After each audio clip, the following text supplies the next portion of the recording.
시간이 3시 30분 넘었구나. 3시 32분 지나고 있습니다. 혹시 여러분 소리 잘 들리시나요? 잘 들리시면 들리신다고 말씀해 주십시오. 아 그래요? 벌써 목소리도 나갑니까?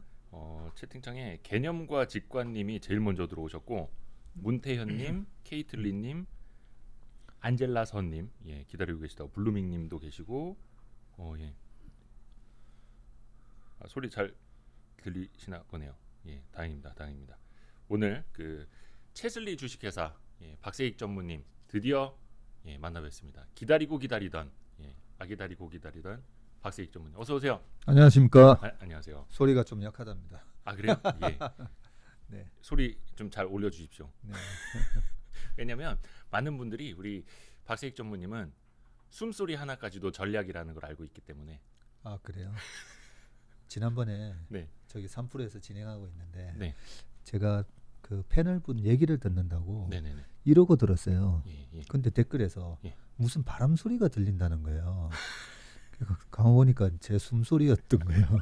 마이크에 제가 비염이 심해서 저는 그 바람 소리 딱 듣는 순간 내 숨소리구나 알았던 게, 제가 예전에 그 어릴 때 피아노 학원, 네네네. 저희 이모가 하시는 피아노 학원을 다닐 때도 네. 그 옆에 앉아 있으면 이모가 딱 돌아보면서 자는 줄 알았다는 거예요. 숨소리가. 비염 때문에. 네, 비염 때문에 제가 코로 숨을 쉬는 경우가 거의 없어요. 주무실 때도 좀 힘드시겠다, 그렇죠? 네. 그런데 이게 약간 신경성이라는 걸 알았던 게 잘 때만 코가 뚫려요. 네, 저 어떻게 알았냐면 버스 타고 가다가 살짝 조니까 코가 뚫리는 거예요. 그리고 눈을 뜨잖아요. 그러면 거의 10초 안에 코가 꽉 막혀버려요. 그래서 그 패널 얘기 듣는다고 이렇게 듣는데 댓글에서 무슨 바람 소리가 날린대서. 사실 그 바람 소리 저도 들었습니다. 아 그래요? 그래서 이거 어수선한 소리지 했더니 사회자가 얘기할 동안에만 그 바람 소리가 들리는 거예요. 그래서 전무님이 어디 이제 게스트로 나가셨을 때 그래서 이거 전무님 콧소리구나, 숨소리구나. 그래서 저도 약간 비염이 있거든요. 그래서 환절기 조금 힘든데 비염이 있는 사람의 그 동병상련을 알죠, 제가. 저는 저보다 비염 심한 사람을 본 적이 없어요. 아 그래요? 네. 아휴, 잠깐만 우리 꿈에 나타나님, 박세익 전무후무 전무님. 책 사셨다고 참. 오 감사합니다. 안 그래도 감사합니다. 제가 그 지난 추석 연휴 때 진짜 이 투자의 본질을 읽으면서. 읽으셨어요? 아 그럼요. 진짜요? 제가 서점 가서 사왔습니다. 투자의 본질. 요거는 내돈내산. 내돈내산해서 그 보통 제가 이제 책을 볼 때 좀 밑줄을 치는 습관이 있거든요. 형광펜으로. 그리고 이제 다음번에 다시 읽고 싶은 부분 이렇게 접어놓는데 사실 다음번에 읽고 싶은 부분이 너무 많아가지고 누더기가 됐습니다. 벌써 이렇게 지금 이렇게 접어놓은 부분 막 형광펜 이렇게 칠하고서 너무 많습니다. 제가 감동받았는데요. 진짜로. 그러면 제가 이렇게 형광펜 이렇게 칠 많이 하고 출판사에 얘기해서 우리 여기다가 제가 사인해서 10권 보내드릴게요. 진짜? 나중에 이렇게 추첨해가지고 나눠주세요. 여러분 괜히 박세익 좌가 아닙니다. 괜히 그 박세익 본좌가 아니십니다. 너무 감사합니다. 아니 감동받았어요. 솔직히 제가 이거 낚시 던진 거 아닙니다, 여러분. 오해하시면 안 돼요. 진짜 표시가 돼 있네요. 책 표지. 네네네. 그럼요. 중간 중간에. 이거 띠지 저기다 풀러놨는데. 띠지 없어도 되나? 아무튼 진짜 너무 잘 봤고요. 감사합니다. 우리 피톤치드님 너무 감사합니다. 피톤치드님께서도 방금. 제가 감동할 얘기 하나 해드릴까요? 네네. 제 미국에 있으면서 이대호 기자님 이거 진행하는 거 제가 봤어요. 진짜로요? 네. 감사합니다. 저기 미국은 LTE나 이런 것도 아직 잘 안 터질 텐데. 그러니까요. 그 와이파이 터지는 스타벅스 가가지고 봤어요. 진짜로? 너무 시간이 많으셨던 거 아니에요? 참 열일 하시는구나. 감사합니다. 그 게스트분 좋은 분들은 어떻게 그렇게 섭외를 다 하셨어요? 지금까지는 솔직히 제 인맥으로 많이 버텨왔는데요. 이제 슬슬 이제 바닥이 드러나고 있습니다. 아니 그래도 저도 우리 이대호 기자님 그 주식 초등학교 때부터 그 제가 인간미에 반해서 나오라는 거 사실 다 나와가지고 축구장에서도 찍었잖아요, 우리. 사실 한 작년 이맘때쯤에는 제가 그 인피니티 투자자문을 찾아가서 그때 뭐 스마트폰 하나 가져가서 촬영을 했었고 5월 달이었죠? 그때 축구장. 조기 축구. 네. 농담 반 진담 반 저희 와이스트리트 문 열면 조기 축구 한번 따라가겠다고 던졌는데 그래 와라 하셨는데 정말 따라 붉은 악마 티셔츠 촌스러운 거, 한 10년 넘은 거 그거 입고 해서 그 영상이 저희 와이스트리트 시작하자마자 제일 먼저 10만 뷰를 넘어간 거여서 10만 넘었어요? 예. 어휴, 그 며칠 만에 저희 구독자도 네. 몇 명 없을 때. 네. 예. 근데 그 10만 명이 다 구독은 안 해주시더라고요. 냉정합니다. 오늘 구독자 한 5천 명 한번 올려보시죠. 그래서 우리 박세익 전무님은 제가 정말 좋아하는 분이고 그 많은 분들이 투자의 구루, 스승으로 이제 모시는 분이어서 아무튼 저도 정말 오늘 나와주셔서 너무 감사하게 생각하고 있습니다. 감사합니다. 해서 이제 본론으로 좀 슬슬 들어가야 될 것 같습니다. 네. 아까 저 피턴치드님도 너무 감사하고요. 축구장 영상 보셨다는 분들이 정말 많으시네요. 그러시네요. 예. 김병기님, 김병기님 항상 또 응원해 주셔서 너무 감사합니다. 그 축구장 영상 때 저의 그 앙상한 다리와 전무님의 꿀벅지. 그래서 맞다, 이번에 그 아드님이 미국에 다시 들어가서 네 맞아요. 아드님 만나러 그때 축구장에서도 같이 축구하셨던 아드님. 그 아들이 이제 그 보스턴에서 보스턴 칼리지라고요. 네네. 거기 이제 졸업하고 이제 엄청 그 좋은 뉴욕에 이제 예. 그 수학 석사하러 가는데 짐을 옮겨야 되는데 짐을 어떻게 옮길까 하다가 그 유홀이라고 트럭 있잖아요. 그 트럭 빌려가지고 그 보스턴에서 뉴욕까지 이제 트럭 몰고 그러고 가서 짐 옮겨주고 보스턴에서 뉴욕까지. 네. 그러면서 이제 보스턴의 사람들이 어떻는지. 보스턴이 보면 우리나라 한강보다는 조금 작지만 그래도 뭐 영국에서 이렇게 유럽에서 넘어왔을 때 처음 정착하는 곳이 이제 보스턴이었기 때문에 보스턴을 보면 약간 저기 강북의 을지로 느낌이고. 뭐 상상은 잘 안 됩니다. 보스턴의 을지로? 예. 을지로나 저기 보면 되게 맛집도 많고 그러잖아요. 뉴욕은 이제 좀 화려하게 그 다음에 이제 강남처럼 개발된 그런 느낌을 받는데 요 두 군데랑 그 다음에 서부 쪽에 이제 제일 큰 도시인 LA를 보면 미국 경기가 진짜 어떻게 지금 어떤 상황인지 좀 알 수 있을 것 같더라고요. 그래서 아들 딸 핑계 대고 딸은 이제 또 LA 쪽으로 갔어요 학교를. 그래서 서부와 동부를 그냥. 서부와 동부 일부러.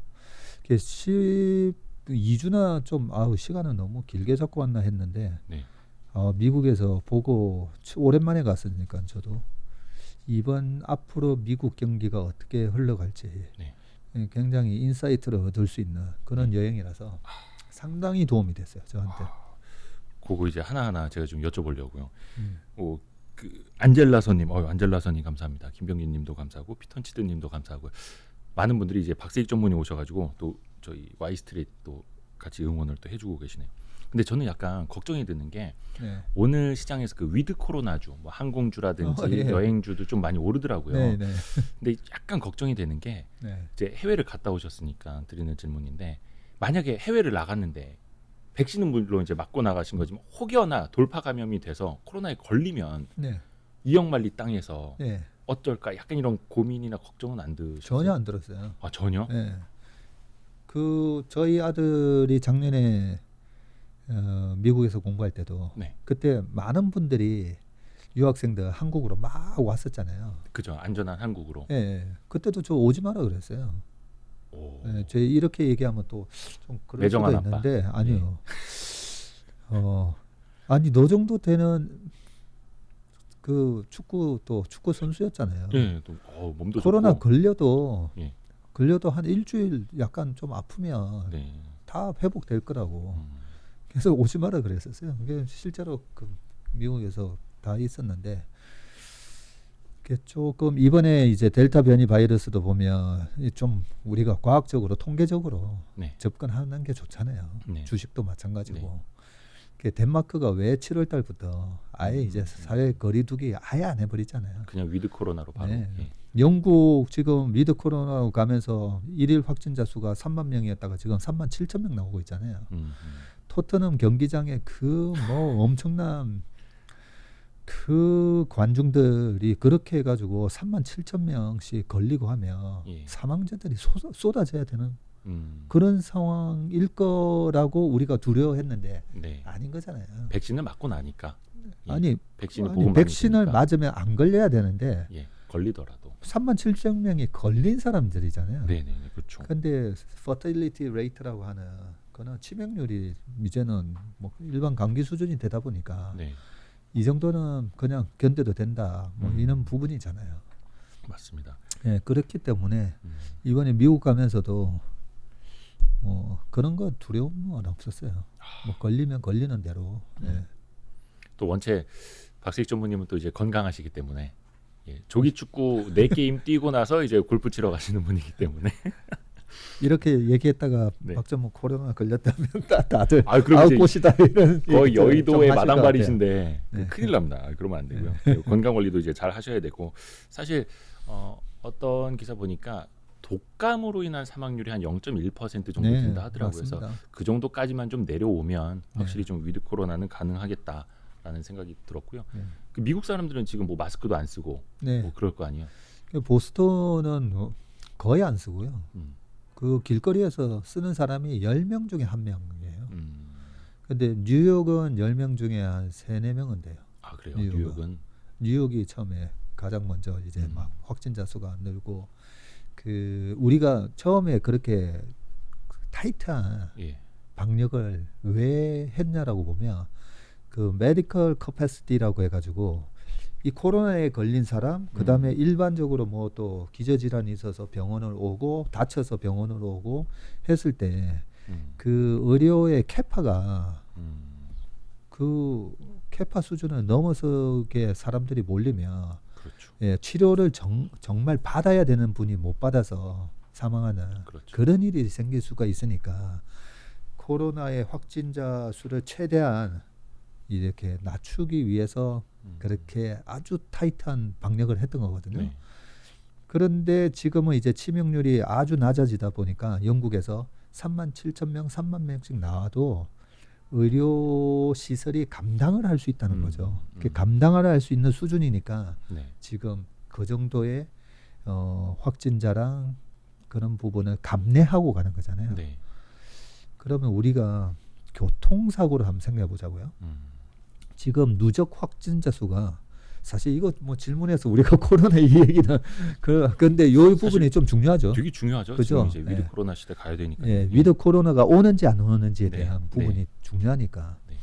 지금 우리나라의 그 확진자 수가 거의 100만 명 가까이 되고 그리고 누적 확진자 수가 한 몇 명 되는지 아세요? 그 들었는데 까먹었네요. 별로.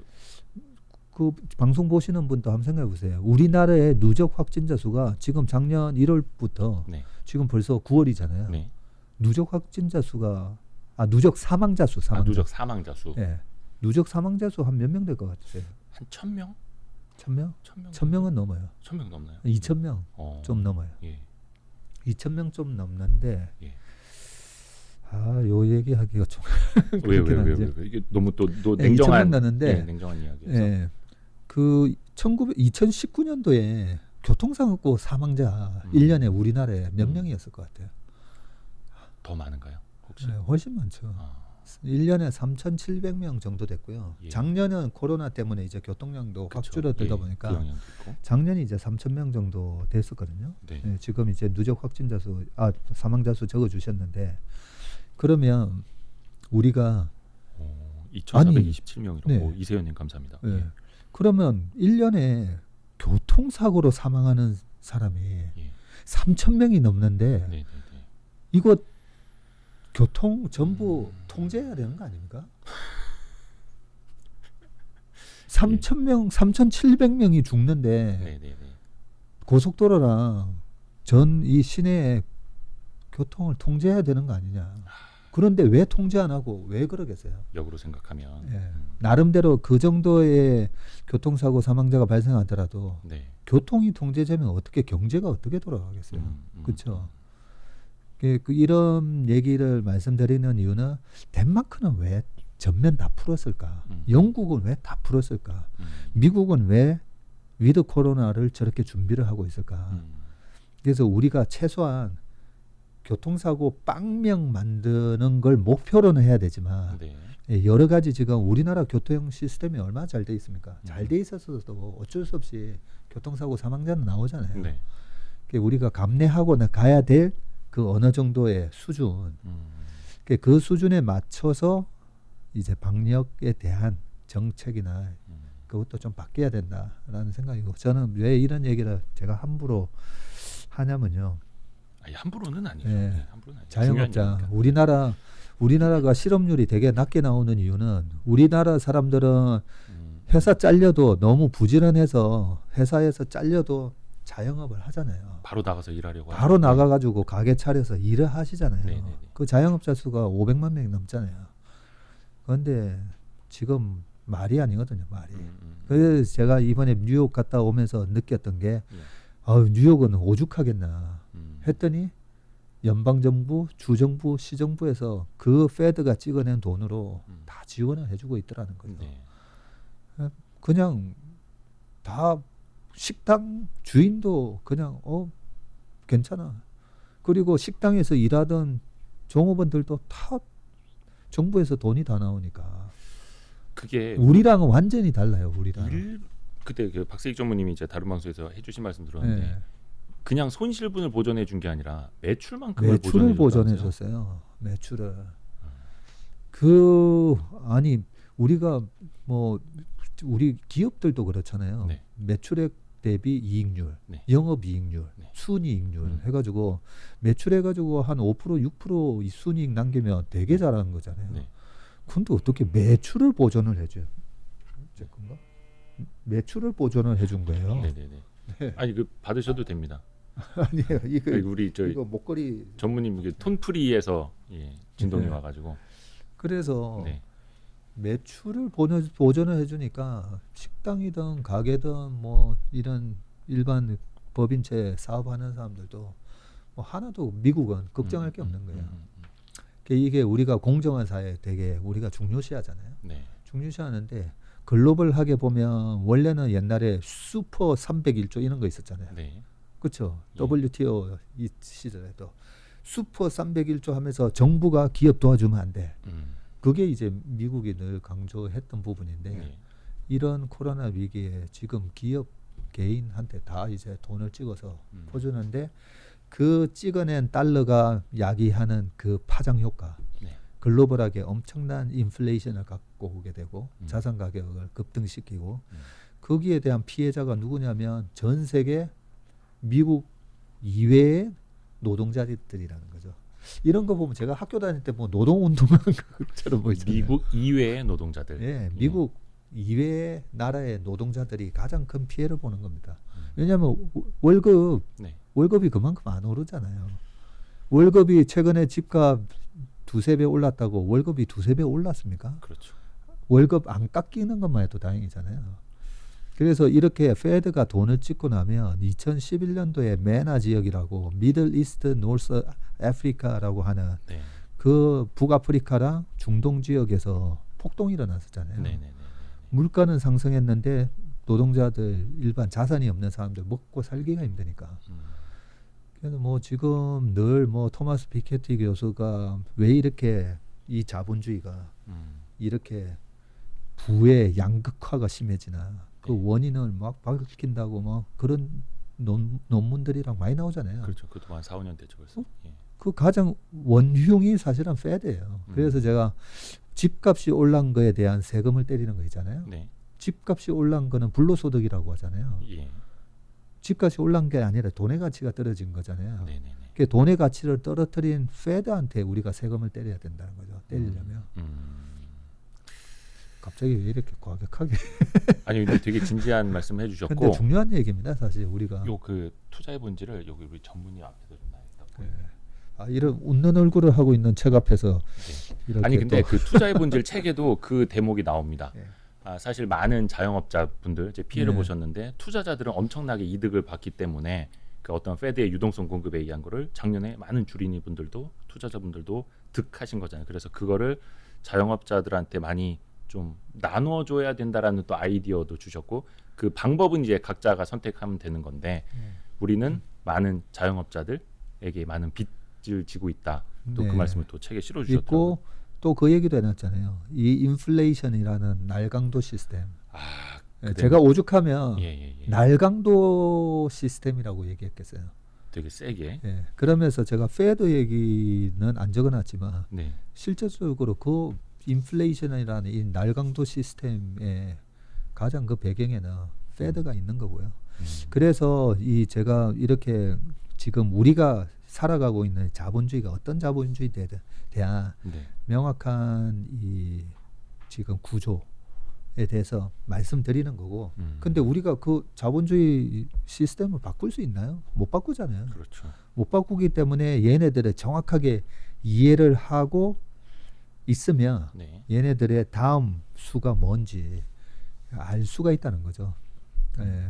그걸 가지고 우리는 어떻게든 우리의 노동으로 번 이 소득을 잘 재테크를 이용하셔서 주식이든 부동산이든 잘 이용해서 우리가 경제적 자유도 얻고 우리의 부를 강탈당하면 안 된다. 네. 뭐 그런 얘기인 거죠. 좋습니다. 보아스님하고 꿈에 나타나님, 예, 감사합니다. 고맙습니다. 그 미국 쪽 이야기 조금 더 이어가서 볼게요. 그 아무래도 이게 직업병이라고 해야 되나요? 다니시면서 이걸 네. 어떻게 투자의 아이디어로 좀 엮어가 볼 수 있을까 많은 네. 생각을 또 하셨을 거 아니에요. 네. 그 중에서 좀 제일 임팩트 있었다거나 요거는 내가 한국 돌아가서 좀 실제 투자에 좀 써먹어야겠다라고 생각하시는 점이 있으시다면 어떤 게 있을까요? 물론 이제 타겟을 갖다가 타겟에 물건이 없는 걸 보고 그것도 이제 공산품들이에요. 타겟이라는 창고형 매장이 예. 월마트도 그렇고 타겟도 그렇고 뭐 되게 럭셔리한 그런 제품을 파는 곳이 아니잖아요. 네. 그냥 우리가 일반 서민들이 가서 물품 구매하는 건데 아들 목욕탕에 있는 샤워 커튼이랑 샤워 커튼을 달려면 링이 있어야 되는데 네네네. 고리 같은 거. 링 고리 이런 게 다 없는 거예요. 전 처음 봤어요 진짜. 타겟에 물건이 없어가지고 매대가 이래 텅텅 빈 게 꽤 많아요. 꽤 많고 거기 특파원으로 가셨던 기자분이 차를 못 구해가지고 중고차를 거의 새 차값에 네. 사는 기이한 현상이 일어나고 있어요. 그런 걸 보면 우리가 이 중고차 가격이 올라갈 때 그 회사 주가가 많이 올라가거든요. 실제로. 그 뭐 중고차 거래하는 그 기업도 네, 주가 많이 그렇죠. 올랐다고 하죠. 예. 예. 뭐 옛날에 뭐 도요타를 사면 3년 뒤에 팔 때 중고차 가격이 새 차 가격의 한 85%, 네. 현대차는 50%. 그게 한 25년 전에는 현대차가 그런 취급을 받다가 뭐 나중에는 워낙 품질하고 이래 좋아지니까 중고차 가격도 올라가. 그런 품질 개선에 효과도 있는 부분도 있고요. 네. 그리고 일반적으로 이제 스팟 가격이나 우리 뭐 반도체에서 고정거래 가격이 얘기하듯이 당장 구하기 힘들어서 그런 스팟 가격이 올라가고 중고 가격이 올라가면 그 제품을 만드는 회사 주가도 올라가게 당연히 가게 돼 있죠. 네. 그런 측면으로 보면 야, 뭐 자동차는 우리가 최근에 보면 그 약간 그 경제 지표에 약간 착시 현상들이 좀 있죠. 고용이 왜 이렇게 개선이 안 되지? 네. 개선이 안 되는 이유는 미국에서 그렇게 돈을 퍼주니까 9월 첫째 주까지 퍼줬기 때문에 뭐하러 가서 일하러 가는 순간 이제 그 실업급여 안 나오게 되는데 그 일 안 해도 돈 받는데 그런 부분이 이제 약간 그게 착시가 있었고 또 하나가 저거잖아요. 방금 말씀드렸던 이 어떤 부품 하나가 없으면 예전에 현대자동차에 고무 그 굉장히 와이어링 하네스 뭐 이런 뭐 그런 거였나요? 예. 그거 만드는 회사 그 고무 그게 아무것도 아닌데 그거 하나 딱 없는 바람에 차 전체가 생산이 안 돼가지고 그런 것도 있었듯이 지금은 뭐 자동차 반도체가 됐던 그 부품이 없는 바람에 전체적으로 생산이 안 돼서 차가 안 팔리는 건데 보면 자동차 판매가 줄었대. 이번에 8월, 9월 자동차 판매가 줄으면 그러면 이거는 약간 경기가 둔화되는 조짐 아닌가? 뭐 이렇게 우리가 해석할 수 있는데 실제로 이제 가보면 그런 약간의 공급 서플라이 체인에서의 그런 자동차 반도체가 됐다. 뭐 그런 것 때문에. 근데 자동차 반도체만의 문제가 아니구나라는 걸 이번에 알았던 거죠.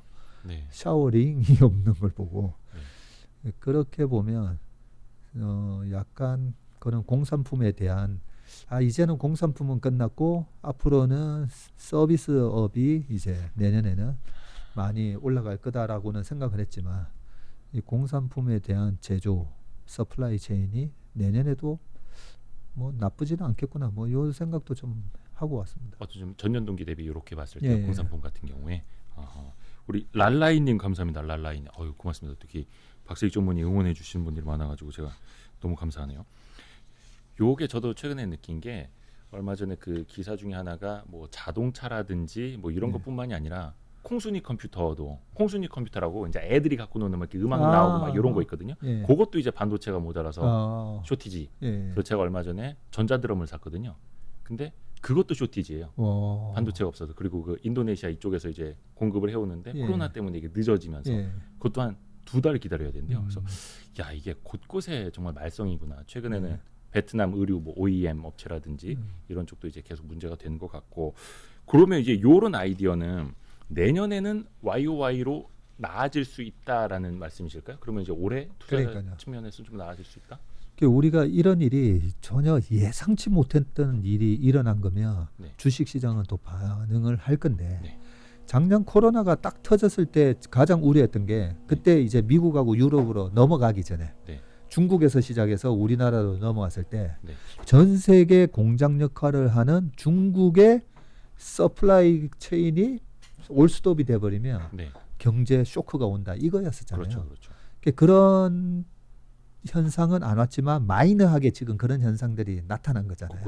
곳곳에서 코로나 때문에 노동자들이 복귀를 안 하고 아직까지는 공장이 셧다운돼 있는 데가 많다 보니까 그런 식으로 이제 공급이 안 되는 현상이 나타났는데 그게 우리가 전혀 예상을 못했던 그런 악재는 아니다는 거죠.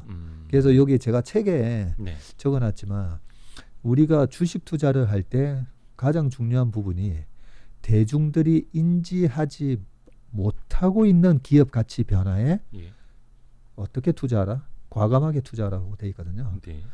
대중이 인지하고 있는 악재에 투자하고 대중이 인지하고 있는 호재에 투자해가지고 잘 수익이 안 나요.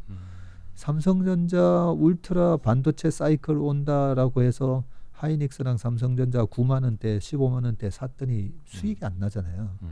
막 우리 주식시장에서 되게 핫했었잖아요. 그런 부분들이. 그래서 대중들이 인지하지 못하고 있는 내 주변 사람들이요. 10명 중에 7명이 알고 있으면 그거는 이미 다 인지하고 있는 거예요. 살 사람은 다 샀다. 그런 것 때문에 최근에 나타나는 그런 공급망의 약간 문제, 물류의 문제, 물류에서도 물류에 담당하는 노동자들이 많이 복귀를 안 하고 그런 부분이 있다 보니까 그런 악재는 지금은 이미 시장도 인지했던 악재고 요 악재는 이제 9월 첫째 주에 그렇게 돈 퍼주는 걸 이제는 끝냈기 때문에 빠르게 이제 고용이 빠르게 회복되겠구나 그런 걸 생각했습니다. 나중에 한번 이제 고용 지표는 이제 11월 5일 날 나오잖아요. 10월 달은 없고 11월 5일 날 약간 서프라이즈하게 나올 것 같아요. 미국의 그래서 제 머릿속에는 저희가 아직은 이제 뭐 자문사 라이센스가 없기 때문에 뭐 액션을 할 건 없지만 머릿속으로 이제 계속 이제 연습 라운딩 같은 걸 해보고 있죠. 그러면 저 머릿속에는 10월 달에는 바이든 정부에서 텍스 문제가 있기 때문에 증세 문제로 시장이 이제 약간 흔들릴 거고 반면에 11월 5일부터 강한 반등은 오히려 고용에서 서프라이즈한 숫자들이 나오면서 다시 시장이 반등이 들어가는 모멘텀이 되겠구나. 뭐 저는 이렇게 이제 머릿속으로 그림을 그리고 있습니다. 그래서 누누이 그 뭐 다른 방송에서도 말씀해 주셨던 것처럼 9월, 10월은 좀 안 좋을 수 있다. 근데 11월부터는 이제 반등이 나올 수 있다라는 말씀을 많이 해 와 주셨고 거기랑 조금 시기적으로 이제 맥이 닿는 게 드십시오. 밤사이 그 FOMC 회의가 있었고 거의 이제 파월 의장이 11월부터는 테이퍼링 가능하다. 그러니까 다음번 FOMC 회의 때 올 수 있다. 이렇게 표현을 했으니까 그러면 이제 어느 정도 불확실성이 제거됐다라고 보면 될까요? 11월 FOMC에서 이제 테이퍼링 합니다 해도 시장은 놀라지 않을 테고요. 그 제가 방금 초대에 우리가 페드에 대해서 좀 잘 알고 있어야 된다 했잖아요. 네. 네. 페드 FMC 회의는 결과는 제가 지금 이 방송 오기 한 10분 전에 제가 한번 읽어봤어요. 질문지에 있어가지고 네, 그 정도로 사실 저는 관심이 없었다는 거죠. 제일 중요한 거 아닙니까? 네, 관심이 없었고 제 머릿속에는 페드에 대해서 이제 공부를 전 좀 많이 해봤잖아요. 네. 해봐서 얘네들이 뭐 무슨 말을 할지 이렇게 정확하게 내년 중순이면 뭐 이제 테이퍼링이 끝나고 뭐 이런 것까지는 제가 예측을 한 건 아니고요. 한 건 아니고 페드가 중앙은행이 원래는 물가를 잡고 고용을 회복시키는 거에 가장 신경을 써야 되는 부분인데 물가를 잡아야 되는 중앙은행이 평균 목표 물가제 해가지고 우리 이 기사님 처음 만나 뵀을 때도 제가 요 얘기 했었는데 아니 물가를 자꾸 올리려고 그래요. 네, 원래는 물가를 잡아야 되잖아요. 우리 서민들이 살기 좋으려면 물가가 안정이 되고 오히려 디플레이션이 나면 오히려 더 좋겠죠. 근데 물가를 계속 올리려고 그래요. 그런데 물가가 왜 올라가야 되는지는 이제 미국의 부채하고도 아까 누가 댓글에 부채 관련해서 미국의 신용등급에 대해서도 질문하셨잖아요. 그죠? 아까 꿈에 나타나님이. 네. 그렇게 돈을 찍어내서 사실은 미국의 신용등급이 강등이 돼야 되는데 그걸 2011년도 8월 달에 S&P 다니는 직원이 강등을 시켰다가 잡혀갔어요. 감히 너가 그런 식으로 무디스에서는 지금 약간 이제 부정적으로 이렇게 하고는 있지만 기축통화라는 지위를 유지하기 위해서 어쨌든 애를 쓰는데 근데 너무 달러를 많이 찍어내면 엄청난 부작용이 있죠. 중국 같은 데서 발끈하면서 중국이 어떤 나라입니까? 미국 국채를 가장 많이 갖고 있는 채권국이잖아요. 그렇죠.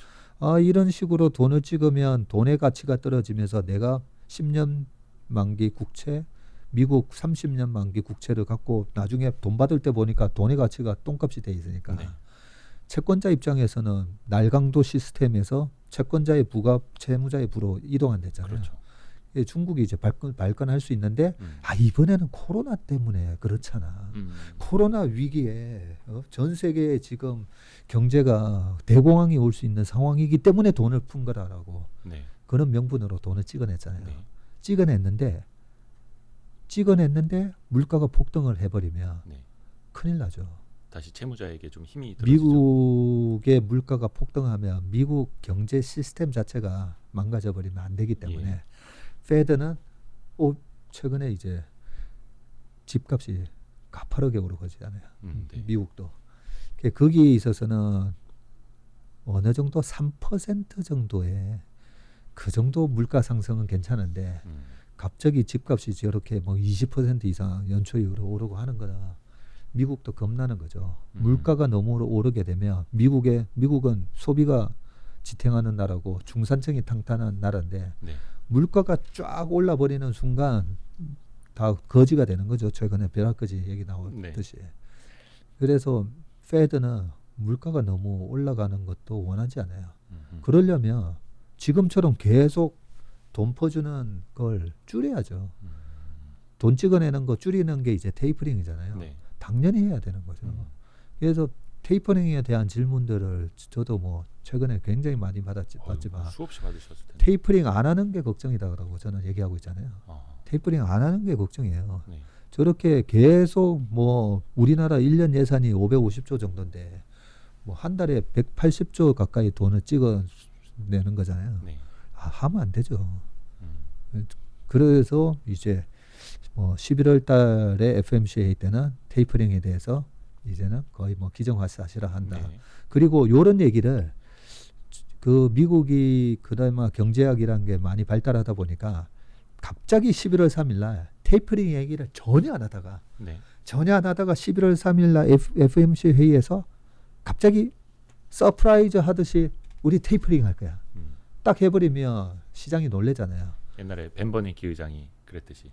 그래서 지금 그런 텐트럼이 오지 않게 하기 위해서 벤 버냉키 의장도 테이퍼링을 14년 1월 달에 하기 전 미리 좀 6개월 전부터 13년 5월 달부터 먼저 얘기를 해주잖아요.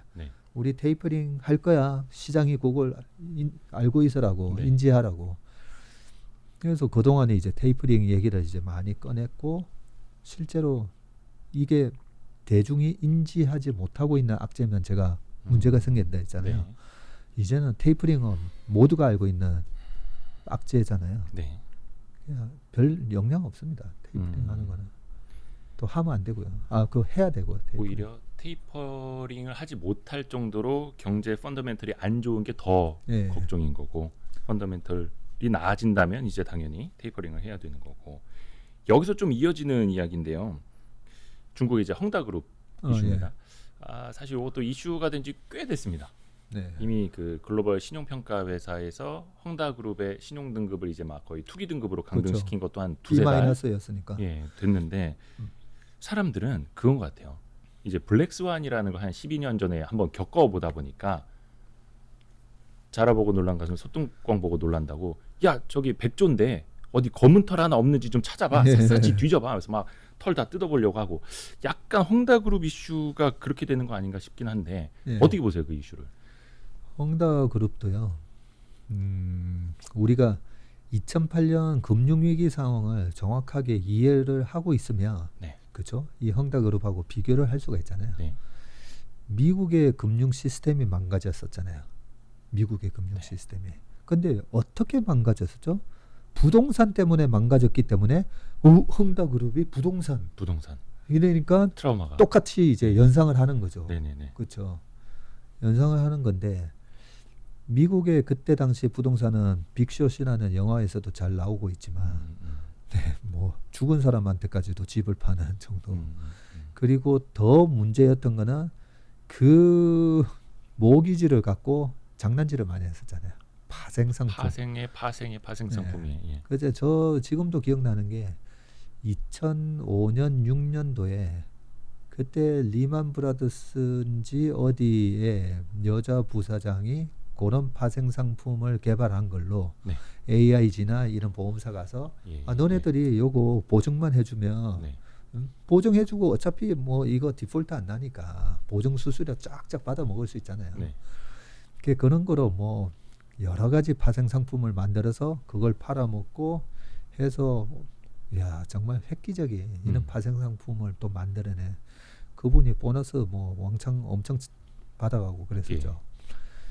그 파생 상품 규모가 지금 헝다의 350조의 그 부채랑은 비교도 안 되는 어마어마한 금액이었죠. 네. 그게 무너지다 보니까 이제 뱅크 오브 아메리카, 베어스턴스, 메릴 린치, AIG 다 날라갔던 거죠. 네. 그리고 다 날라가고 또 하나 자세히 우리가 좀 알아야 될 부분이 리만 브라더스가 갖고 있는 자산이 3천억 불이 넘었었거든요.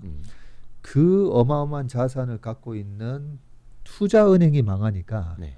청산을 하니까 그 투자은행이 갖고 있던 해외 자산들, 투자했던 자산들을 다 땡처리해야 되잖아요. 그렇죠. 그 땡처리로 밀어서 파니까 아니 이 정도면 다 빠진 것 같은데 도대체 어디서 이렇게 막 밀면서 파는 게 나오는 거죠. 이번에 코로나 때도 마찬가지로 이제 우리 반대 매매가 나오면 그냥 무조건 밀어서 파는 것처럼 그러면 헝다그룹의 저 사태로 인해 가지고 그는 리만 사태 때 나왔던 것처럼 무조건 청산해서 현금 얼마 지금 만들 수 있는지 한번 해봐봐. 그런 일들이 나올까 보면 굉장히 제한적이에요. 그리고 또 약간은 중국의 정치를 좀 우리가 이해를 하셔야 되는데 그 덩샤오핑이 이제 얘기했었던 앞으로 100년 동안 도광양해하면서 절대 이 국제 무대에 나서지 말고 열심히 칼을 갈면서 하라고 얘기했는데 지금 시진핑이 그걸 어긴 거죠. 독재하려고. 그리고 중국을 위안화를 기축통화로 만들려고 1대1로부터 막 하니까 이제 미국의 견제가 시작이 된 거고. 그런 상황에서 시진핑이 원래 이번 내년에 새로운 지도단체 물려줘야 돼요. 원래는. 덩샤오핑의 유언대로라면 물려줘야 돼요. 원래는. 그래서 원래는. 짱점이 10년 했고 후진타오 10년 했고 시진핑 10년 했고 그리고 중국에는 일당 그 공산당 일당 국가지만 그 밑에 이제 아시다시피 태자당, 상해당 네. 그리고 공청당 해가지고 네. 있잖아요. 예. 그 돌아가면서 해야 되는데 이제 시진핑이 다 푸틴처럼 하고 싶은 거죠. 그렇죠. 제거를 했다고 하고. 네. 예. 그러면서 실질적으로 그 기존의 장쩌민 그리고 후진타오 시절에 돈을 번 사람들이 누구였냐면 네. 그때는 중국의 혁신 기업이 어디 있어요. 그러다 보니까 그때 부동산 재벌들이 많이 나왔던 거예요. 부동산 그룹 그게 약간 이번에 그 완다 그룹 같은 경우에는 그런 정치적인 면도 있을 거다라고 생각합니다. 그렇게 하면 그렇게 망하게 하고서 뭐 어떻게 하겠어요. 옛날에 우리나라 전두환 시절에 뭐 무슨 국제그룹 같은 거 날려버리고 네. 망했는데 결국은 국제그룹이 하는 일을 다른 데서 받아서 하잖아요. 예. 막 기업도 뺏어갔잖아요. 막 예. 그런 식으로 군부 시절에는 기업도 뺏어가지고 이쪽으로도 주고 하는데 지금은 중국의 부동산 시장이 망가지면서 나온 문제면 이게 리만 브라더스 사태 전에 2006년 8월 달부터 미국의 집값이 꺾이면서 발생했던 문제였거든요. 네, 그렇죠. 예. 집을 살 수도 없는 사람한테도 집을 팔았고 그 다음에 엄청난 파생상품을 만들어서 돈잔치를 했고 거기에다가 집값이 거품이 꺼지면서 리만 사태가 야기됐는데 네. 최근에 부동산이 좋은 상황에서 발생한 문제예요. 이상하게. 그거는 이제 중국 정부의 규제가 그렇죠. 들어가면서 발생한 문제잖아요. 건전성 규제. 예. 그래서 이거를 리만 사태까지 연상시키면서 이게 새로운 블랙스완이다라고 생각할 것까지는 없다라고 생각합니다. 100조라고 생각을 하면 되는 거고 예, 역시 100조인데 이제 시진핑이 의도하는 다른 100조로 바꾸고 싶은 거죠. 뭐 빨간색을 칠하든 파란색을 칠하든 얼마든지 예. 컨트롤이 가능한. 예. 그래서 요 이슈는 우리가 너무 크게 겁먹지 않아도 될 거라고 보시는 좋습니다. 이거 하도 최근에 많이 이슈가 돼가지고 그리고 또 이게 우리 연휴에도 계속 관련된 뉴스들이 많이 나와가지고 좀 신경 쓰신 분들이 굉장히 많으셨을 것 같습니다. 맞다. 박세익 전무님 형님께서 친형님께서 지금 중국에 계시지 않나요? 네, 북경에 계십니다. 그쪽 이야기 좀 어떻게 들으시고 보니까 미국이랑 중국이랑 G2에다 대도 그렇네요. 전무님이 한 11월부터는 시장이 이제 좋아질 거라고 보셨고 책에도 보면은 항상 그 바람 불 때 연 날리고 물 들어올 때 노 저어라. 그래서 항상 시장이 제일 중요하다. 투자를 할 수 있는 시장인가 해야만 하는 시장인가를 이제 먼저 보라고 말씀해 주셨는데 4분기로 가면은 어떨까요? 좀 전반적으로 보셨을 때. 그래서 지금은 우리가 워런 버핏이 얘기했던 게 워런 버핏도 예전에 뭐 마이크로소프트나 이런 거 투자를 못한 부분에 대해서 뭐라고 얘기를 했냐면요. 네. 한가운데 직구가 들어오는데 그 야구는 한가운데 직구를 3번 들어올 때까지 안 치면 삼진아웃 되지만 그렇죠. 투자에 있어서는 10번 안 쳐도 된다는 거죠. 하지만 내가 정말 좋아하는 공만 치면 된다라고 하면서 네. 마이크로소프트랑 뭐 아마존이랑 이런 기업을 놓친 거에 대해서 후회는 하지만 네. 내가 그 한가운데 직구공을 못 친 거에 대해서는 난 괜찮다. 내가 아는 다른 한가운데 직구를 쳤으니까 네. 이런 식으로 말씀을 하시거든요. 그래서 지금 4분기를 보면 우리가 애매할 때 저희는 이제 저희 회사 투자 스타일이 어떤가라고 물어보시는 분들이 많은데 네. 저희는 이제 기관 펀드인 경우에는 뭐 시장만 이기면 되는 거고요. 시장만 이기면 되는데 저희가 관리했던 거는 개인 고객분들은 손해 나는 걸 되게 싫어하시잖아요. 그렇죠. 네. 예. 그래서 저희는 롱온리 헤지펀드 운용 스타일이라고 제가 말씀드리거든요. 네. 숏은 저는 안 하니까 공매도는 안 하니까요. 하지만은 매수만 가지고 돈을 버는데 이래 떨어지는 리스크 관리도 싫다는 거죠. 떨어지는 이제 고객들이 싫어하신다. 그것이 고객들도 싫어하고 저희도 싫어요. 왜냐하면 고객들이 싫어하고 짜증 내시기 때문에. 우리는 그렇잖아요. 항상 최고점이 본전이잖아요. 네. 그렇죠. 네, 1억으로 시작해서 1억 3천이 됐는데 1억 3천이 1억 1천이 되면 2천만 원 까먹은 거 같아요. 짜증나죠. 네. 인간 본성입니다. 네, 인간 본성이 어쩔 수 없는 거고. 그래서 고점 대비 한 15%, 야 이거는 15% 정도는 빠질 수도 있을 것 같은데 하면 일반 뮤추얼 펀드나 일반 자산 운용사에서는 자산 배분을 안 하시잖아요. 그냥 가져가시잖아요. 항상 주식 비중 90% 이상 그러니까. 가져가야죠. 어쩔 수 없이. 예. 근데 저희는 애매하잖아요. 위로도 15%, 밑으로도 15%. 그러면 저희는 주식 비중을 좀 줄입니다. 그냥 현금으로. 예, 줄이는 부분이고. 그래서 지금 4분기 전략을 저희가 이제 머릿속으로 그려본다면 네. 저는 이번 이제 10월달 2018년도에도 사상 최대 이익이 나왔었죠. 우리나라뿐만 아니라 그 2018년도에도 10월달부터 시장이 박살났었잖아요. 2018년 10월 한번 보시면 네. 그때 제롬 파월 의장이 국채금리 3% 이제 넘어가고 이런 부분에 대해서 금리를 계속 올릴 때였었죠. 네. 금리를 한참 더 계속 올려야 될 것 같은데 이런 말 한마디에 그냥 시장이 확 밀렸다가 그러고 나서 19년도에 시장이 28.8% 또 올라가요. 네. 그래서 주식이라는 제가 적어놨잖아요. 우리가 좋은 기업에 투자하고 어떤 기업이 위대한 기업인지 네. 그런 기업 가치 분석은 공격하는 방법이고요. 주식으로 돈을 벌 수 있는 공격 방법이고요. 그렇지만은 축구를 하면서 11명을 전부 다 상대방 공격 라인에다가 다 세우면 어떻게 되겠어요? 그렇죠. 네. 결국은 한 5점 넣고 한 10점 실점하면서 10대 5로 질 거예요. 아마.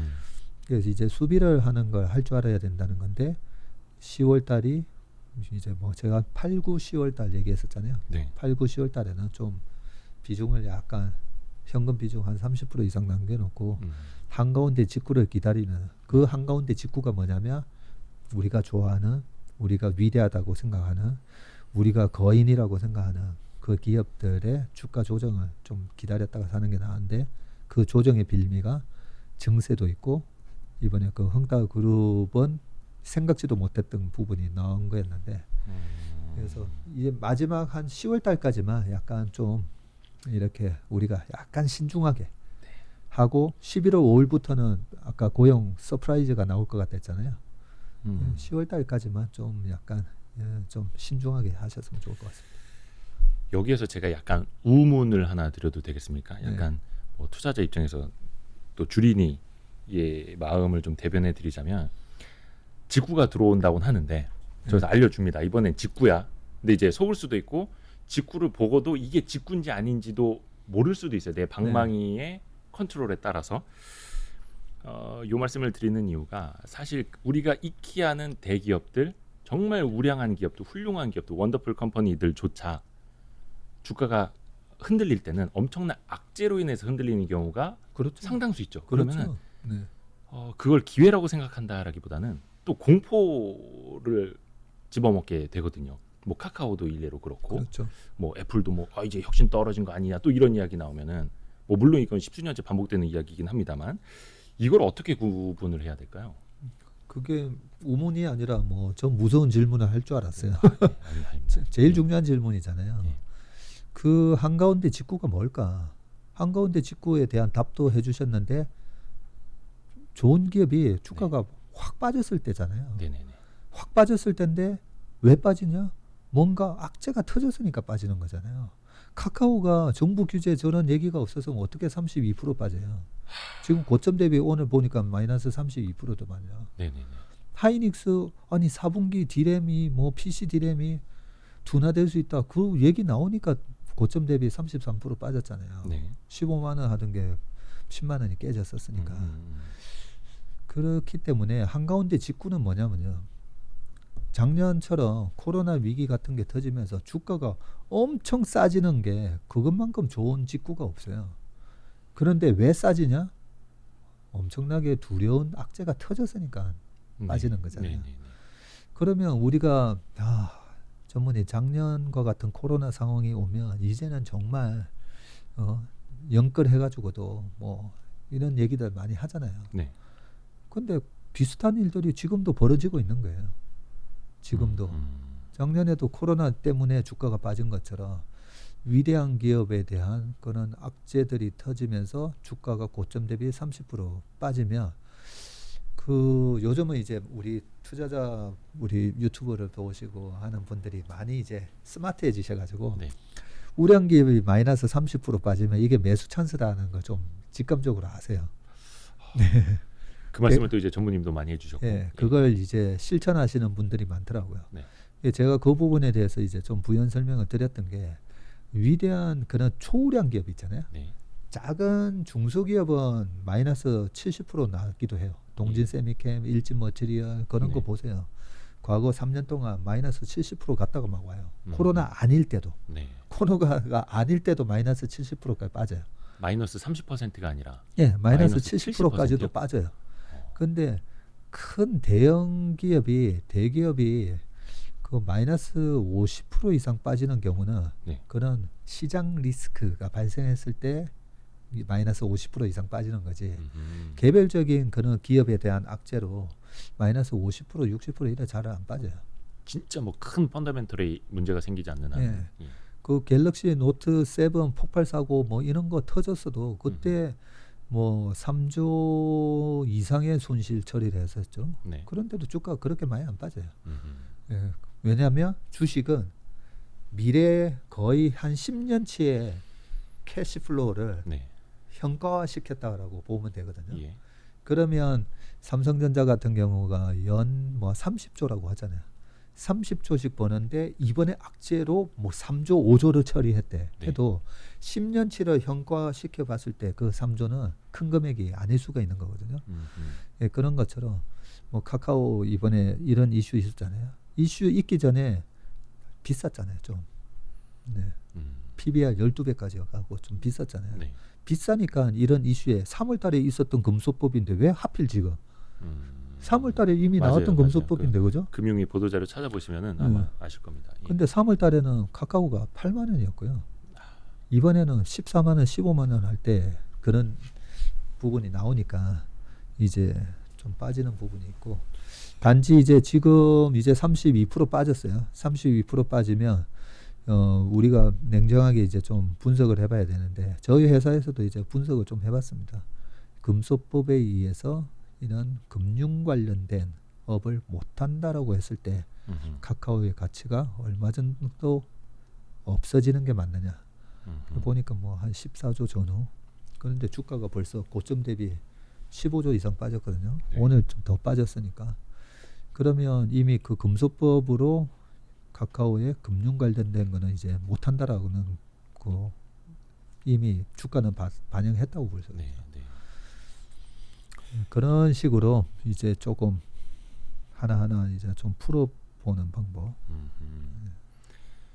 요뿐만이 아니라 이제 카카오는 저 개인적으로는 아마 10월에 국정감사에 이제 아마 도마 위에 올라갈 걸로 보이는데 뭐 김범수 의장이 출석할 가능성이 높지는 않아 보이긴 하는데 물론 거기도 이제 대관 업무 하시는 분들이 열심히 이제 수비를 거기서도 하실 테니까 국감이 조금 정점이 되지 않을까 저는 약간 그런 생각도 좀 해보거든요. 그게 언제라고요? 10월에 이제 국정감사가 열리니까 10월이군요. 지금 뭐 아마 많은 의원님들이 공정위니까 이제 정무위 담당이겠구나. 정무위원회 의원님들이 김범수 의장을 내가 세우면 내가 스타 된다.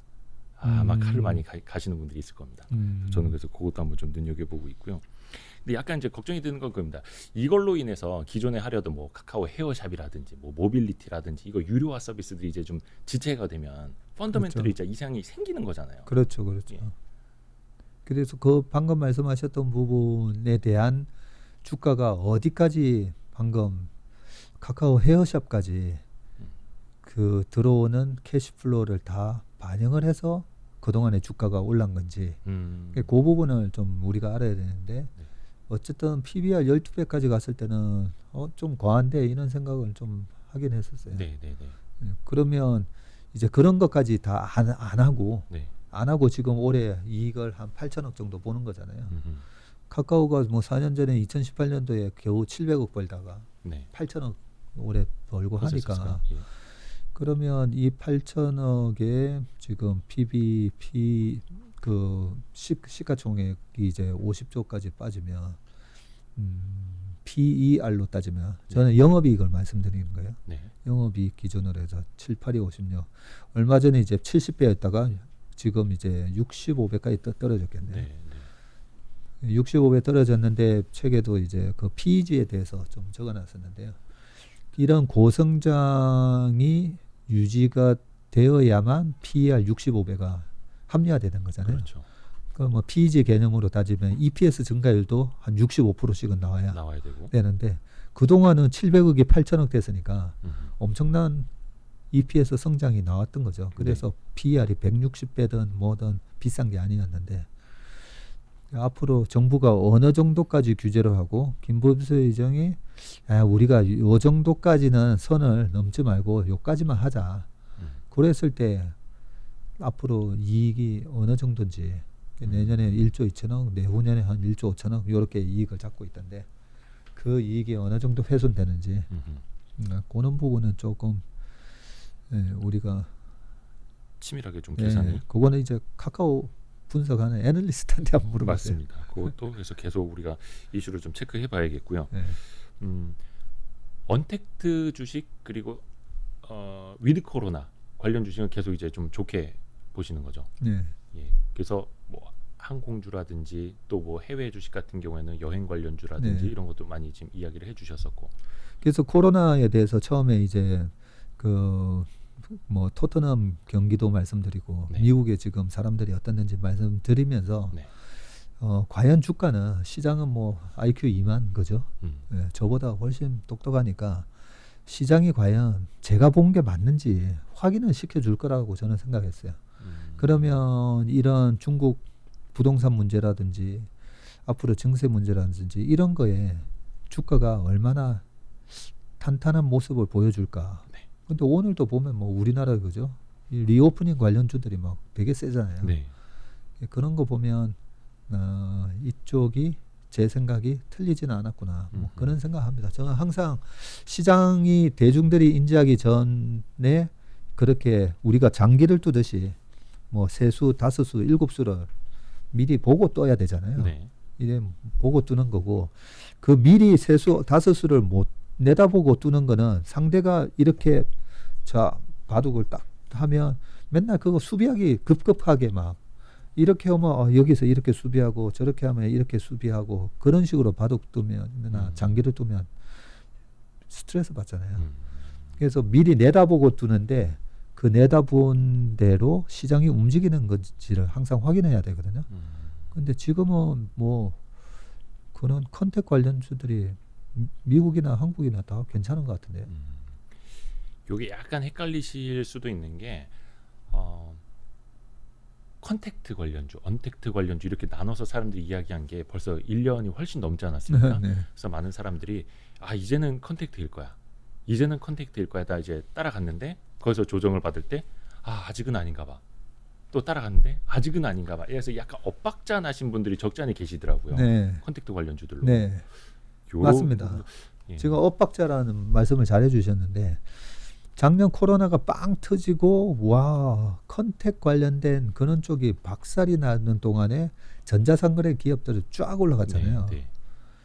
쫙 올라갔다가 작년 하반기에는 이게 코로나가 생각보다 그렇게 아주 위협적인 바이러스는 아니네 하면서 그때부터 작년 하반기에는 차정 전부 다 경기 민감주잖아요. 그런 주식들이 이제 올라오고 반면에 그 플랫폼 기업들 좀 쉬었어요. 그렇죠. 8월 이후로는 쉬었어요. 그래서 이게 우리가 엇박자 말씀하셨듯이 선순환을 잘 찾아야 되는데 이번에도 보면 델타 변이 바이러스가 이 정도인 줄은 몰랐는데 확진자가 많이 나왔으니까 변이는 했는데 되게 약하게 변이는 했지만 약하다 보니까 전염률이 높잖아요. 전염률이 높다 보니까 확진자가 많이 나오니까 또 작년 3, 4, 5, 6, 7과 같은 주가 분위기가 연출이 됐잖아요. 또 플랫폼 기업들이 올라가고 컨택 주식들은 또 빠지고 그래서 하반기 전망이나 내년 전망을 물어보시는 분들한테 제가 작년하고 똑같이 반복될 것 같은데 그런 말씀을 계속 드렸던 거죠. 또 델타 변이가 약간 이거 별거 아니네 좀 이래 적응이 되고 그 부분에 대해서 투자 심리가 회복되고 하면 근데 작년보다 훨씬 빠르게 회복되고 있죠. 메이저리그 관중수부터 시작해가지고 그러면 지금 최근에 그 꼭 카카오가 규제만의 이슈로 저는 빠진 거다기보다는 네. 카카오보다 항공주 사는 게 낫지 않나?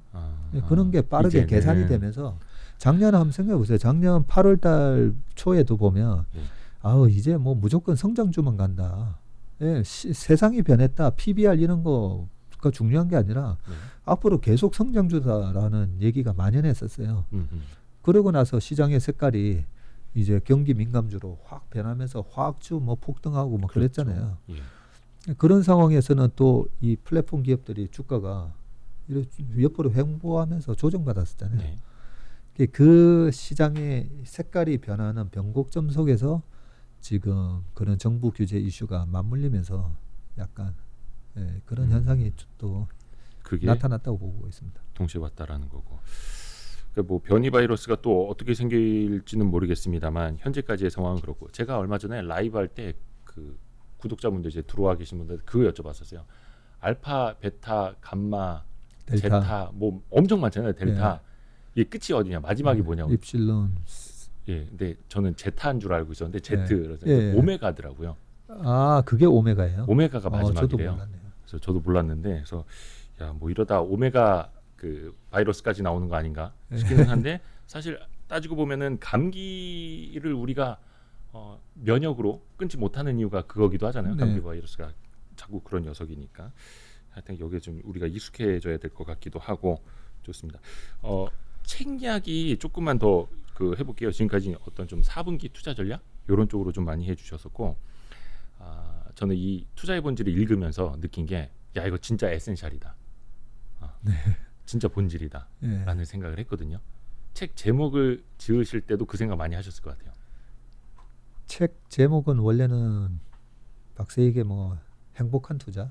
그 출판사에서 막 하라고 하는 그랬는데 그 전에 책이 나오기 전에 제가 뭐 이렇게 인터뷰하다가 주식의 본질, 투자의 본질 이런 얘기를 되게 제가 많이 했대요.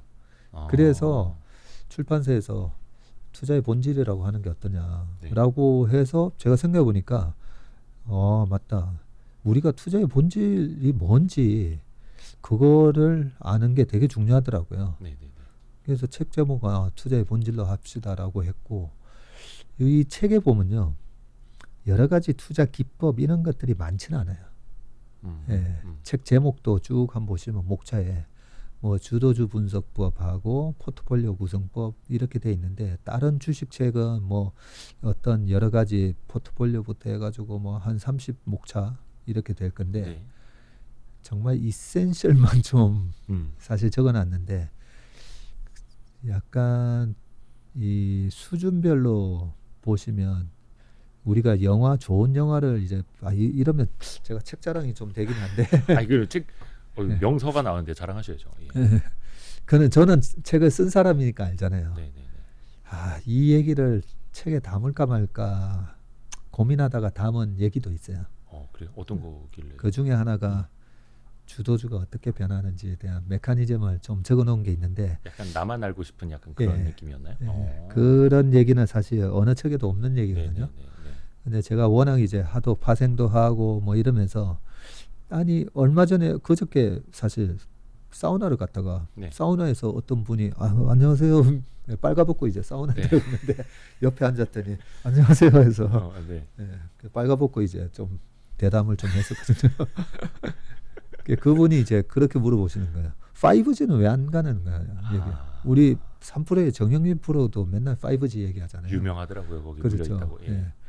그 5G는 왜 안 갈까에 대한 그 주도주가 왜 변했는지, 아니 뭐 펀더멘털 변한 거 하나도 없잖아요.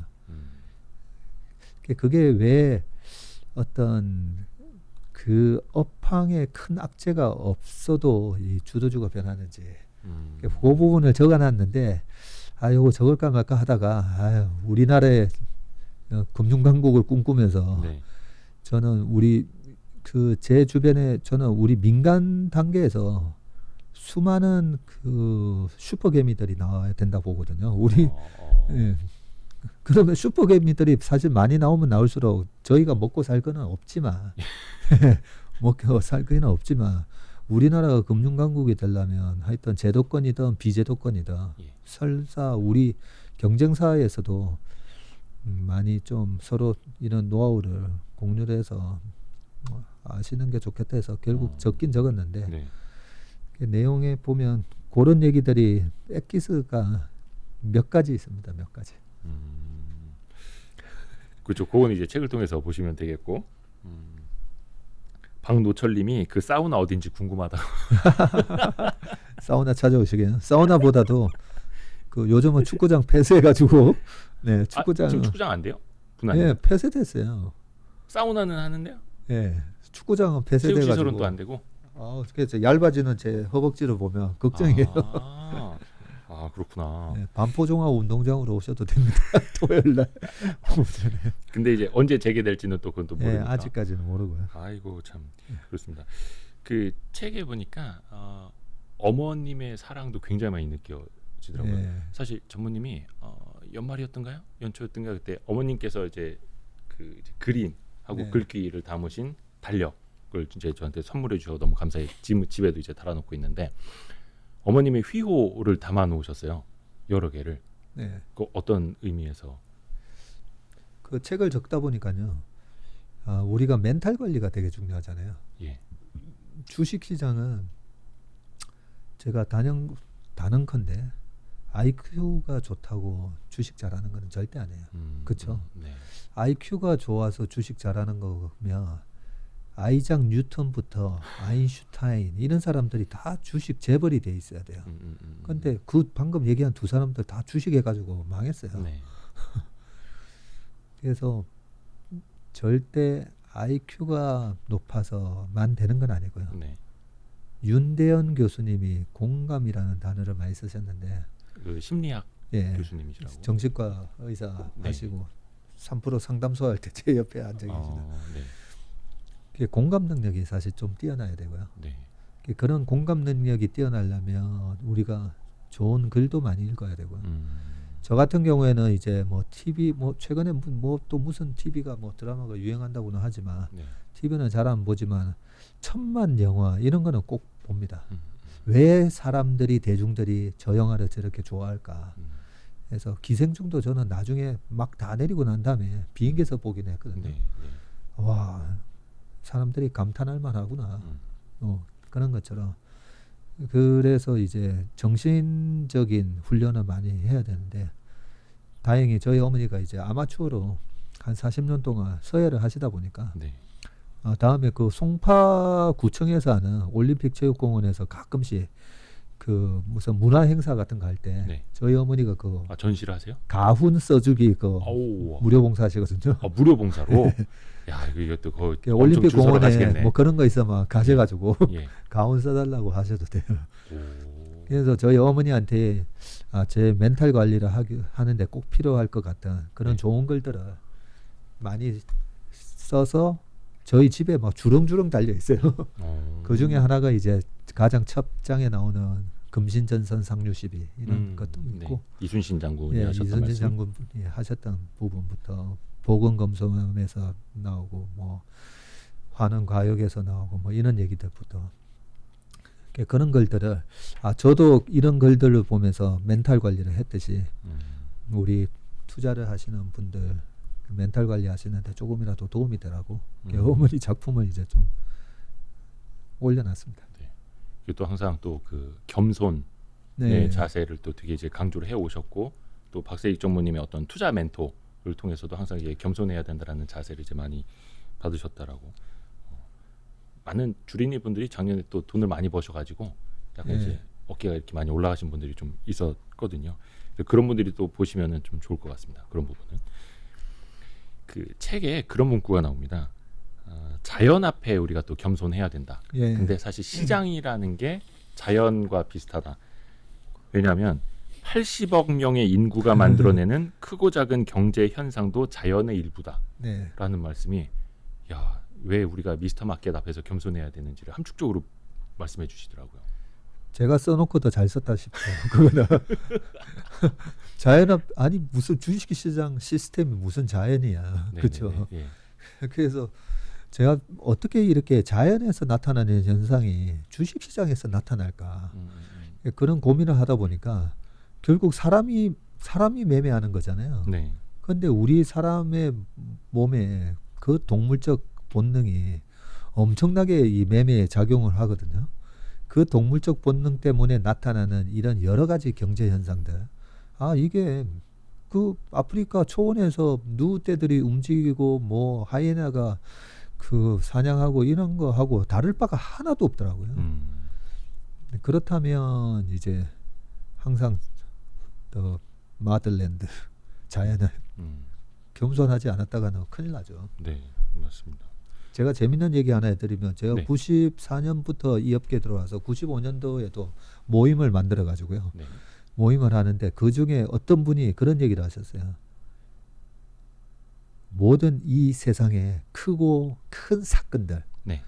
예, 큰 사건들은 금음달이나 보름달이었을 때 많이 발생했다는 거예요. 그래요? 예, 그 달하고 지금 무슨 얘기지? 예. 그 우리가 썰물하고 밀물의 차이가 달의 인력 때문에 나오는 거잖아요. 예. 근데 우리 몸의 70에서 80%가 물이잖아요. 네. 그래서 사람의 기복이 달의 인력의 영향을 받는다는 거죠. 감정의 기복이. 그분이 그런 얘기를 하실 정도로. 이 과학적인 이야기인가요? 아니 그러면서 네. 주식시장의 큰 사건도 보름달하고 금음달 뭐 이래 조심해야 된다. 보름이었는데 추석. 예. 보름이었네요. 추석, 추석 때. 보름달 이만. 예. 그 정도로 뭐 그런 얘기까지도 뭐 95년부터 그런 얘기에도 관심을 갖고 진짠가? 뭐 그런 고민도 하다 보니까 좀 생뚱맞지만 네. 제가 주식시장도 자연이다라고 얘기를 한 겁니다. 맞습니다. 누가 한 말이더라? 하워드 막스 형님이 하신 말씀인가? 그 주식 시장은 그 과학이 아니라 예술이라고 표현을 했잖아요. 그러니까 과학 같은 경우에는 반복된 실험을 통해서 같은 조건이면 같은 값이 계속 나와야 과학인데 예술은 같은 조건을 아무리 세팅을 해놓고 우리가 뭐 주식을 매매하더라도 절대로 같은 결과가 안 나온다는 거죠. 그래서 이제 과학보다는 예술에 가까운 게 이제 주식 시장이라고 이야기를 했는데 그거는 좀 비슷한 것 같습니다. 결국 그래서 인간의 심리인 것 같고 그 이야기도 저는 되게 와닿았어요. 멀티플을 결정하는 건 대중 심리다. 그게 아까 말씀하셨던 뭐 카카오의 사례가 될 수도 있겠고 어떤 그렇죠. 뭐 규제가 시작됐거나 악재가 있을 때거나. 그게 우리가 이익의 함수라고 해가지고 매출하고 이익만 가지고 멀티플이 결정이 되는 거라면 얼마나 쉽겠어요, 그죠? 이익 성장률이라든지 매출 성장률에 따라서 뭐 PER 50배 주고 아닐 때는 뭐 15 주고 그러면 되는데 아니 그런 식으로 퀀트로 다 분석해서 했더니 뭐가 안 맞잖아요. 안 맞으니까 퀀트로 해도 안 되는 거거든요. 그게 이제 대중의 심리가 멀티플에 영향을 미치는 게 꽤 크고요. 그 멀티플에 영향을 주는 게 여러 가지 요소가 있죠. 여러 가지. 유동성, 경제 상황, 여러 가지 요소가 있기 때문에 금리도 마찬가지고요. 그런 것 때문에 우리가 주식 시장이 지금은 어떤 국면에 있는 시장인지를 잘 알아야 되는데 뭐 한 예로 이제 작년처럼 코로나 위기가 됐다. 경제가 쇼크가 났을 때는 제가 그 예를 많이 들었잖아요. 100개 중에 100개 중에 성장이 나오는 기업이 5개밖에 없으니까 희소성이 높아지잖아요. 희소성이 높아지니까 당연히 멀티플이 뭐 PER 뭐 80 가도 되는 거죠. 그렇게 성장이 나오는 기업이 5개밖에 없으니까. 그렇죠. 미국 기업의 멀티플이 되게 비싸잖아요. 특히 S&P 500. S&P 500의 PBR이 4.7배고요. PBR이. 우리나라가 지금 1.2에서 1.3에서 움직이는데 순자산 대비 1.2, 2.4. 근데 미국은 4.7배야. 미국은 왜 그렇게 비싸게 그래야 되지? 미국 기업 보면 정부가 저렇게 보호해주고 그죠? 페드가 저렇게 보호해주고 작년과 같은 코로나 위기에 망해야 되는데 안 망하게끔 돈 지급해주고 그런 희소한 국가에서 장사를 하는 기업들이잖아요. 그러니까 멀티플을 또 높게 받는 거죠. 그런 여러 가지 상황에 따라서 똑같은 기업도 어떤 상황에 따라서 이 멀티플이 변한다는 거죠. 그래서 그 어떤 상황인지가 바로 시장 분석이라는 거죠. 시장 분석이 굉장히 많이 중요하다. 그런 얘기를 하는데 하워드 막스 말고는 시장에 대해서 뭐 그렇게 뭐 얘기를 한 사람이 많지는 않아요. 그렇죠. 우리 박세익 전무님이 거기 또 이제 계시고 그래서 제가 이제 집에 책꽂이에 하워드 막스 형님 옆에 이제 이 투자의 본질을 꽂아놨습니다. 감사합니다. 거의 뭐 동급이니까요. 그래서 그 책 중에 표현하신 게 바람 세게 부는 날 연은 누구나 날려도 바로 확 뜬다. 예, 근데 하지만 바람이 불지 않는 날 연을 날리려면 그렇죠. 뭐 몇 시간을 뛰어다녀도 5m도 뜨질 않고 약간 딱 그 사례가 있는 것 같습니다. 옛날에 그 가우스의 정리 기억나세요? 그 수학이죠. 예. 그럼 기억 못합니다. 예. 수학 못하세요? 수학이요? 예. 수포자. 수포자. 예. 저도 갑자기 근데 가우스 이름 석자는 기억나네요. 예. 좀 이제는 헷갈리긴 한데 네. 그 가우스가 학교 다닐 때 1에서 100까지 선생님이 더해보라고 했더니 자 시작하니까 1 더하기 2 더하기 3 더하기 4 더하기 5 더하기 막 이러고 있는데 가우스 혼자 머릿속으로 가만히 생각하고 있다가 해서 하니까 딱 답을 얘기했던 거죠. 뭐 공식이 있었나 보죠. 예. 그게 1과 100을 더하니까 100일. 2와 99를 더하니까 또 100일. 그게 총 몇 개예요? 50개잖아요. 50번. 그래서 100일 곱하기 50 하니까 5050. 역시 똑똑한 형님이네요. 가우스 형님. 그분이 건축도 하셨던 분 아닙니까? 모르겠어요. 수학자들 그걸 보고 그 다음부터 저도 괜히 그거 따라한다고 수학 풀 때도 어떻게 하면 좀 쉽게 풀 수 있는 방법 없나.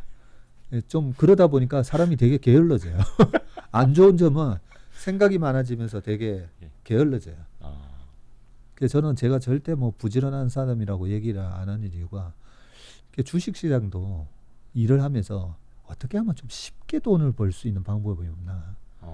쉽게 돈을 벌 수 있는 방법이 없나를 고민을 많이 하다가 보니까 자 우라카미 구니오가 주식시장의 흐름 읽는 법이라는 책을 적고 거기에 주식시장에는 이래 사계절이 있다라고 얘기했잖아요.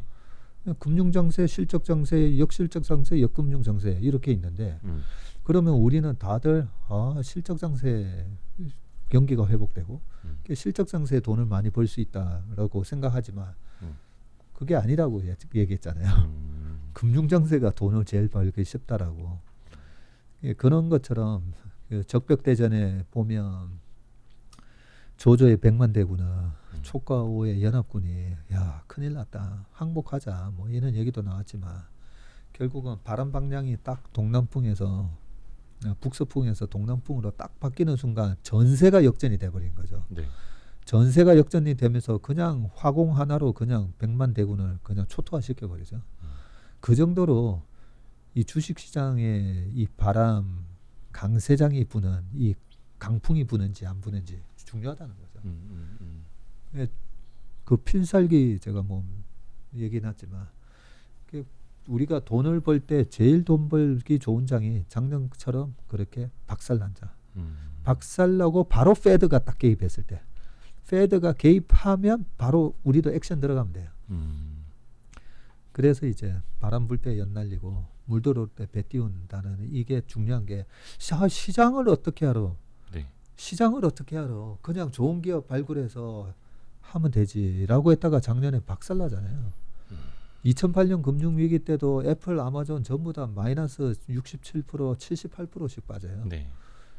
그러면 그 레버리지 일으키고 하다가 스탁론이나 뭐 이런 거 하다가 깡통 납니다. 깡통. 저는 시장을 분석을 안 하고 저는 투자하는 게 제 기준으로 봤을 때는 굉장히 무모해 보여요. 저는 제 기준으로 봤을 때는. 그래서 좀 시장에 대한 분석이 상당히 좀 중요하다. 그렇죠. 또 뭐 다른 분들은 아예 그 시장은 예측할 수 없으니 보는 거 무모하다. 뭐 이렇게 또 이야기하시는 분들도 있고, 이건 이제 박세익 전무님의 스타일이고 박세익 전무님의 어떤 투자관일 수도 있으니까 그걸 참고해 주시면 될 것 같고, 채팅창에서 아까 가우스랑 가우디랑 다르다고 제가 가우디랑 헷갈렸네요. 예, 그래서 같은 집안 아닌가? 예. 아무튼 예. 가우디는 이제 제가 얘기한 거는 가우스 맞죠? 가우스, 예, 수학자 가우스. 예. 그렇습니다. 어떤 분이 채팅창에서 신동아 파밀리에를 이야기해 주셨는데 그건 뭐죠? 그 가우디 형님하고 상관이 있나? 신동아 파밀리. 예, 갑자기 이제 채팅창이 활발해져 가지고요. 그 마지막으로 가시기 전에 그거 한 말씀 저는 더 여쭤보고 싶었어요. 이제 5시 전에 약속 있으셔가지고. 예, 6시 반 약속이니까 괜찮아요. 아, 네네. 아유, 그거 말씀 안 해주시면 저희 끝까지 계속 하려고 했습니다. 밤까지. 농담이고. 멀티플에 대해서 이제 고민을 많이들 하시는데 그 생산성 향상을 가져오는 기업에 더 많은 멀티플을 주게 돼 있다라는 이제 대목이 책에 있던데 저는 거기서 이제 되게 고민이 든 거예요. 국내에 주식 투자 많이 하시는 분들 입장에서는 과연 생산성 향상이란 무엇일까? 이게 이제 대선 시즌이 다가오고 하니까 어떤 뭐 노동의 유연성 나오면 또 사회가 엄청 시끄러워지고 또 생산성을 높이기 위하면 또 그게 특정 집단 계급에는 그렇죠. 또 피해로 돌아가고 막 이래서 굉장히 사회가 좀 시끄러워지기도 하는데 우리나라 기업들이 좀 가져가야 할 생산성 향상의 방향 너무 좀 거창한가요? 아니요. 그 주식 투자의 가장 중요한 단어는 프로덕티비티, 생산성이에요. 네. 생산성이 악화되는 기업, 생산성을 획기적으로 개선한 기업. 주식 시장에는 그냥 그 생산성이라는 잣대로 우리가 투자를 해도 돼요. 그렇죠. 그럼 뭐 PER 뭐 30배 줘도 되고 40배 줘도 되고 막 이렇게 인정을 해주죠. 네. 그 제가 이번에 미국 갔다 오면서 책을 3권을 들고 왔었는데 읽은 책 중에 하나가 제로 투 원이라는 책 읽어보셨어요? 아니요. 제로 투 원이라는 제가 그 책을 사놓고 계속 못 읽고 있다가 이번엔 꼭 봐야죠 하고 좀 뒤늦게 읽었는데요. 2018년도에 나왔는데 그 페이팔 창업자 피터 틸이라는 사람이 쓴 책이거든요. 책을 읽으면서 이 사람 천재구나. 그 엄청난 통찰력에 깜짝 놀라고 제 인생 이대 투자 관련 서적 넘버원으로 제가 얘기할 수 있을 정도로 좋은 책이라고 생각합니다. 그 제로 투 원은 결국은 투자의 본질 읽은 다음에 읽는 걸로. 네. 결국은 무에서 일을 만드는 기업에 투자를 하는 거고 기업들은 계속 그 일을 만들어 놓으면요. 요런 게 요렇게 참 편리한 그런 기술이구나 하면서 바로 경쟁자가 또 생기겠죠. 그래서 기업들은 계속 또 새로운 제로에서 원을 계속 만들어내야 되거든요. 그런 거에 대한 좀 설명을 쭉 했는데 그 제로에서 원으로 가는 그 핵심 단어가 뭐냐면 엄청난 생산성 향상이에요. 그런 게 어떻게 저절로 되죠? 그런 기술에 의해서 되는 거잖아요. 그런 기술을 만들어내는 기업이 뭔가를 봐야 되는데 여기서 이제 좀 중요한 부분이 이 엄청난 생산성을 만들어내면 생산성이 뭐죠? 인풋 대비 아웃풋이 많은 거잖아요. 똑같은 인풋을 했는데 아웃풋이 많든지 아니면 똑같은 아웃풋을 만들어내는데 조금만 넣어도 되는 인풋이 조금만 들어가도 되는지 비용을 줄이고 생산이 많아지는 그게 이제 산업혁명이 이때까지 했던 부분이고요. 그런 부분에 있어서 이제 생산성을 향상을 획기적으로 시키는 기업들은 멀티플이 뭐 80배, 120배 뭐 이렇게 가죠. 그리고 생산성을 향상시켜 주니까 기업들이나 소비자들이 다 그걸 채택을 하게 되고 그죠? 그러면서 이제 엄청난 Q 성장이 일어나고 기업 가치가 이제 폭발적으로 늘어나는 그런 부분인데 여기서 중요한 단어 2단어가 있어요. 그렇게 프로덕티비티를 획기적으로 늘린다라고 하는 기술인데 과연 그게 실현 가능성이 있어? 신약 개발도 마찬가지예요. 신약도 이렇게 획기적인 신약인데 임상 다 통과하고 신약으로 허가받을 가능성은 몇 %인데 그게 이제 feasibility, 실현 가능성은 우리가 feasibility라고 그러죠. 그리고 또 어떤 사람들은 그렇게도 얘기해요. 이렇게 생산성을 향상시킬 수 있는 기술이라든지 뭐를 우리가 할 수 있을 것 같은데 그래서 그게 언제쯤 될 것 같은데 하는데 그 언제를 얘기 못하는 또 기업들이 있어요. 네. 그게 가시성, feasibility라고 하죠. feasible 해야 되는 거죠. 그래서 저는 이 feasibility를 3년 안에 이게 실현될 가능성이 가시성을 못 보여주잖아요. 그러면 productivity를 이렇게 개선시킬 수 있다라는 얘기를 해도 잘 안 믿습니다. 3년 안에 그게 현실화가 안 되면, 그러면 새로운 우리가 신성장 그런 주식 섹터를 발굴하기 위해서 많이 공부들 하시잖아요. 네. 많이 공부들 하시는데 이거는 3년 안에 되기 우주여행, 최근에 우주 뭐 이런 거 많이 하잖아요. 그건 이제 현실이 됐으니까. 예. 예. 그 우주 쭉 이렇게 뭐 지상에서 750km인가 뭐 갔다가 이제 돌아오는 건데 그게 많은 사람들한테 지금 뭐 초고가 여행인 거잖아요. 네. 초고가 여행. 네.